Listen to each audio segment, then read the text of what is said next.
Gold, trusted gold buyers. మీరు తాకట్టు పెట్టిన బంగారాన్ని విడిపించి ఈ రోజు ఉన్న మార్కెట్ ధరకు కొనబడను.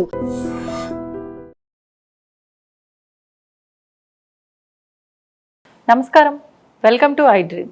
ధర్మ మార్గం విత్ విజిత కార్యక్రమానికి స్వాగతం.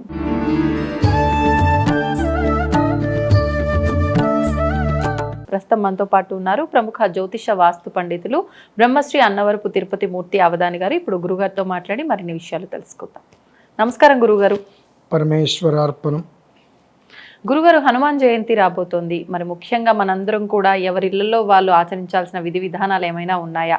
ఆలయం కంటే ఎట్లాగూ వెళ్తాము, దర్శనం చేసుకుంటాము, స్వామివారి అనుగ్రహాన్ని పొందాలి అని చెప్పి తపన ప్రతి ఒక్కరిలో ఉంటుంది. మరి ఇంట్లో ఏం చేయొచ్చు ఆ రోజున? ముఖ్యంగా దాని గురించి వివరించండి.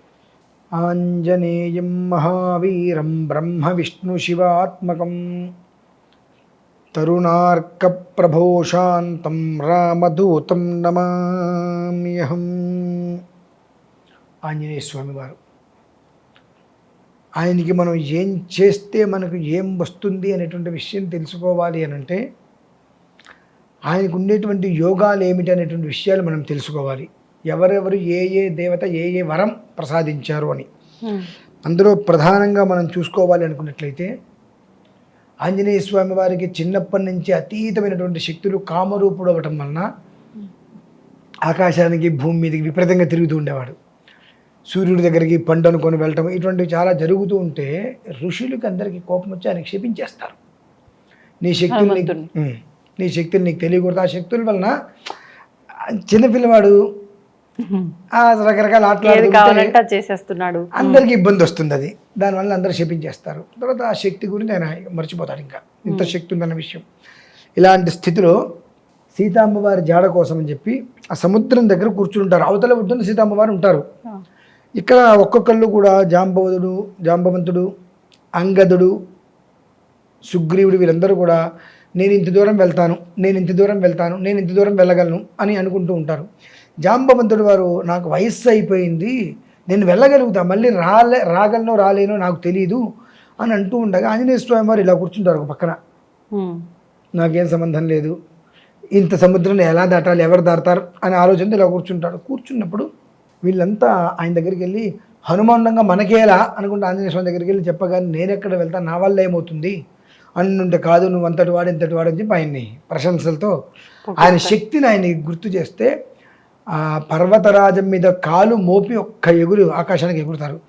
ఆ ఎగిరినప్పుడు పర్వతరాజం మొత్తం కూడా నెలకి వెళ్ళిపోతుంది. అందులో ఉండేటువంటి ఫల వృక్షాలన్నీ కూడా జరజర నేలరాలుతాయి. గుహల్లో దాగినటువంటి భూత ప్రేత పిశాచి గణాలన్నీ కూడా భయపడి పారిపోతాయి. ఆ పగిలినటువంటి శిలలు రత్నధాతువుల వల్ల కాంతులు వెరజిమ్ముతాయి. అంత అద్భుతం జరుగుతుంది. ఆయన ఎగిరినప్పుడు అవతలకి వెళ్తారు. ఆ తర్వాత కొన్ని కారణాలు వచ్చి ఆంజనేయ స్వామి యొక్క తోకను కాల్చడం, ఆయన లంకను కాల్చడం జరిగినప్పుడు విభీషణుడు ఇల్లుని క్షేమంగా ఉంచి శనేశ్వరుని అక్కడే బంధిస్తారు. ఆ శనిని రక్షిస్తారు ఆంజనేయ స్వామి వారు. ఆ శనిని ఎందుకు బంధించారు అంటే ఈయన రావణాసుడి యొక్క కుమారుడు ఇంద్రజిత్తు. ఆయన జన్మించేటప్పుడు నవగ్రహాలందరినీ కూడా ఒక స్థితిలో ఉండమని ఆజ్ఞయిస్తాడు. భయపడిపోయి అందరూ ఒకే చోటు ఉంటారు. ఆ సమయంలో కనుక ఇంద్రజిత్తు జన్మిస్తే వాడికి చావు ఉండదు, ఇంకా వాడిని ఎవరు గెలవలేరు ఆ స్థితి. అప్పుడు 8 గ్రహాలు కలిసి శనిని బాగా ఆరాధిస్తాయి. నాయన మేము ఎవరు ఏమో చేయలేదు, నువ్వే చేయాలి, ఏం చేసినా అని చెప్తే కాస్త వక్రగతిని పట్టిస్తాడు. దానివల్ల అర్ధాయుష్మంతుడిగా జన్మిస్తాడు. ఆ విషయం తెలుసుకొని శని మీద యుద్ధానికి వచ్చి శనిని కొట్టి కాలు విరిచేసి కుంటివాడిగా శనిని తీసుకొచ్చి అయినా ఆయనకి కోపం చల్లారక బంధించేస్తాడు. ఈ లంక తగలబెడుతున్నప్పుడు ఆయన అక్కడ శనేశ్వర స్వామి ఉన్నారన్న విషయం ఈయనకి తెలిసి ఆయన బయటికి తీసుకొస్తాడు. తీసుకొచ్చినప్పుడు శనేశ్వర స్వామి అంటారు, ఆంజనేయ మేము 9 మంది గ్రహాలం, మనుషుల్నే కాదు 14 లోకాలనే కాదు దేవతల్ని కూడా పట్టి పీడిచే వాళ్ళం మేమే. మా ఒక్క దశాంతర దశలో వచ్చినప్పుడు దానికి తగ్గ కష్టం ఆ మానవుడు అనుభవించి తీరవలసిందే. నన్ను రక్షించేవు కదా. ఇప్పుడు నేను ఒక మాట ఇస్తున్నాను నీకు. ఏమిటి అంటే నేను ఒక మనిషికి బలాన్ని ఇస్తాను అంటే మిగిలిన 8 గ్రహాలు ఏమీ చేయలేవు. నేను ఒక్కడిని బలహీనతగా ఉన్నానంటే 8 గ్రహాలు ఏమీ చేయలేవు. కానీ ఈ 9 గ్రహాల నుంచి ఏ రకమైనటువంటి సమస్య ఉత్పన్నమవుతున్నా నీ పాదాలు పట్టుకొని నువ్వు తప్ప నాకెవరు దిక్కులేదు స్వామిని నమస్కారం చేసిన వాళ్ళ జోలికి నవగ్రహాలు వెళ్ళవు అని అనుమతిస్తాడు. అంతటి గొప్పవాడు ఆంజనేయ స్వామి వారు. ఆ స్వామివారికి మనము మామూలుగా కూడా ప్రతి మనిషికి ఏదో ఒక రకమైనటువంటి కష్టం వస్తుంది. అటువంటి పరిస్థితులలో చాలా క్లిష్టమైనటువంటిది వచ్చింది, జటిలమైన సమస్య వచ్చింది, పరిష్కారం దొరకట్ల సమస్యకి. అటువంటి పరిస్థితులలో రాముడు వారికి సీతమ్మ వారికి నమస్కారం చేసి ఆంజనేయ స్వామి వారి ఫోటోలా పెట్టుకొని హనుమాన్ చాలీస, మన్యు సూక్తం, సుందరకాండ. మన్యు సూక్తం అనేటువంటి మహామంత్రం, సుందరకాండ అనేటువంటిది భవ్య యోగం ఉంటే తప్పితే చదవడం కష్టం. హనుమాన్ చాలీసా 16వ శతాబ్దంలో అది వచ్చింది. ఆ హనుమాన్ చాలీసా ఒక 11 సార్లు కనుక పారాయణ చేసినట్లయితే ఒక వజ్ర కవచము వల్ల నిన్ను కాపాడతాడు అనేటువంటిది ఒక ప్రతీతి. అటువంటిది పూర్వభాద్ర నక్షత్రము, మంగళవారము, వైధృతి యోగము, విష్టి భవ కరణములు అనేటువంటివి కలిసి ఏర్పడ్డాయి. చాలా అద్వితీయమైనటువంటిది. ఆ రోజు హనుమత్ జయంతి అవ్వటం, ఆ రోజు నాడు మనమందరము కలిసి స్వామివారిని కనుక వేడుకున్నట్లయితే ఏ గుళ్ళోకైనా వెళ్ళొచ్చు, లేదా ఇంట్లోనే ఆంజనేయ స్వామివారి ఫోటో, తమలపాకుల దండ వేసి చక్కగా హనుమాన్ చాలీసా స్వామివారికి బొట్టు పెట్టి జయ హనుమాన జ్ఞానగుణ సాగర్ అనుకుంటూ ఆ హనుమాన్ చాలీసా 9 సార్లు పారాయణ చేసి ఒక కొబ్బరికాయ స్వామివారికి కొట్టి ఒక అరటిపండు నివేదన పెట్టి ఉండగలిగితే అంతకు మించినటువంటి అదృష్టం మరొకటి ఉండదండి. ఎందువలనంటే భూమి మీద అత్యంత వేగంగా శీఘ్రముగా మనం ఆంజనేయ స్వామి వారిని ఆరాధన చేసినట్లయితే అత్యంత శీఘ్రంగా మన సంకల్పం ఏదైతే ఉంటుందో, కోరుకోవాల్సిన అవసరం లేదు, చేస్తే చాలు. మనకి ఏదైతే అవసరమో ఏదైతే కావాలో దాన్ని ఆంజనేయ స్వామి వారు అలా తీసుకొచ్చి ఇలా పెడతారండి.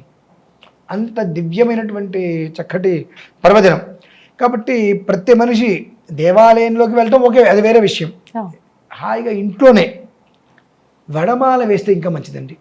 ఆంజనేయ స్వామి ఫోటోకి గారెలతోటి వడమాల అంటే అప్పాలు మాల వేసి తమలపాకులతో మాల అర్చన చేసి నమస్కారం చేసుకుంటూ విశేషంగా ఏదో చేయకర్లా ఓ 10 మందిని పిలుచుకోండి. ఇంటి దగ్గర ముత్తైదులు ఉంటారు, చక్కగా పిలుచుకోండి. హాయిగా హనుమాన్ చాలీసా ఒక 11 సార్లు పారాయణ చేసుకోగలిగితే అందులో ప్రతి అక్షరాన్ని భూత పిశాచ అని చెప్పి ఒక్కొక్క చరణం చదువుతుంటే అందులో ఉండేటువంటి గొప్పతనం మనకు తెలుస్తుందండి. ఆ గొప్పతనం తెలిసిన తర్వాత హనుమాన్ చాలీసా ఆపటం అనేటువంటి ఎవరితరం కాదు. వీటిల్లో 1000 రెట్లు అంటే 1000 సార్లు హనుమాన్ చాలీసా పారాయణ వింటే ఎంత ఫలితం వస్తుందో మనకు తెలుసు. 10,000 సార్లు హనుమాన్ చాలీసా చదివితే వచ్చేటువంటి ఒక శక్తి ఏదైతే ఉంటుందో, సుందరకాండ పారాయణ ఒక్కసారి చేస్తే అంత శక్తి. అలానే మన్యు సూక్తం, సుందరకాండ అనేటువంటిది దీక్ష తీసుకొని ఎవరైనా చేయవచ్చు. మన్యు సూక్తం అనేటువంటిది మహామంత్రం కాబట్టి అందరూ చేయడానికి అది అవకాశం లేదు, వీలు కుదరదు. కాబట్టి మన్యు సూక్తం అనేటువంటిది కేవలం కూడా మంత్ర ప్రయోగంలో వినడమే శ్రేయస్కరం. సుందరకాండ ఇన్ని సర్గలు ఉంటాయి కాబట్టి ఇన్ని రోజులు పెట్టుకొని పూర్తి చేసుకోవడం. అలాగే హనుమాన్ చాలీసా, ఈ 3 కూడా మానవ జీవితాన్ని అలా నిలబెట్టేస్తుందండి. ఎందువల్లనంటే బ్రహ్మ విష్ణు శివాత్మకం, తరుణార్క ప్రభోశాంతం, ఆంజనేయం మహావీరం అంటే త్రిమూర్తి స్వరూపం ఆంజనేయ స్వామి వారు. ఈశ్వరుడు యొక్క 11వ వంశ. అందులోనూ కూడా పంచముఖ ఆంజనేయ స్వామి వారు అంటే సామాన్యుడు కాదమ్మా. నరసింహస్వామి వారి ముఖము, నరసింహముఖము, వరాహముఖము, హయగ్రీవం అంటే గుర్రం, హయగ్రీవ ముఖము, తర్వాత వచ్చేటప్పటికి మనకు వానర ముఖము, గరుత్మంతుడు గరుడం.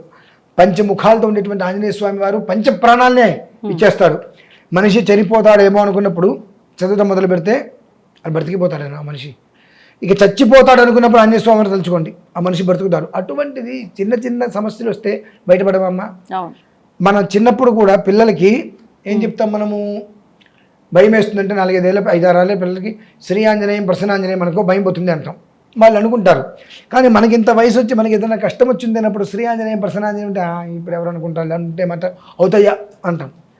పిల్లలకి మాత్రం మనం చెప్తున్నాం, అదే మనం చేయాల్సి వచ్చేటప్పటికి అవుతుందా అంటున్నాం. అందుకనే కర్మ ప్రారంభం అనేటువంటిది బలీయంగా ఉండి పిల్లలకి చెప్పి వాళ్ళు అనుభవించాలి, హ్యాపీగా ఫీల్ అవుతుంటే మనం అది ఆ టయానికి శ్రీ ఆంజనేయం ప్రసన్నాంజనేయం అనుకోవాలంటే ఏమనుకుంటా అనేటువంటి స్థితి వచ్చి ఎదగలేకపోతున్నాం. కాబట్టి భూమి మీద అత్యంత తేలికగా మన కష్ట నివారణకి మూలం ఆంజనేయ స్వామి వారండి. ఆయన కాలు పట్టుకుంటే చాలు చాలా బాగుంటారు. అది ధన్యవాదాలు గురుగారు. పరమేశ్వర అర్థం. తవ్వండి, తవ్వుతున్న శివలింగం పరమాత్మకు జీవా సరే దాన్ని అట్లా కప్పేసేయండి, చూపించదండి. Krishna is there. మూర్తి పూజ కాదు, సాక్షాత్ బ్రజేంద్ర నందన భగవాన్ ఉన్నారు మూర్తిలో. ఏమీ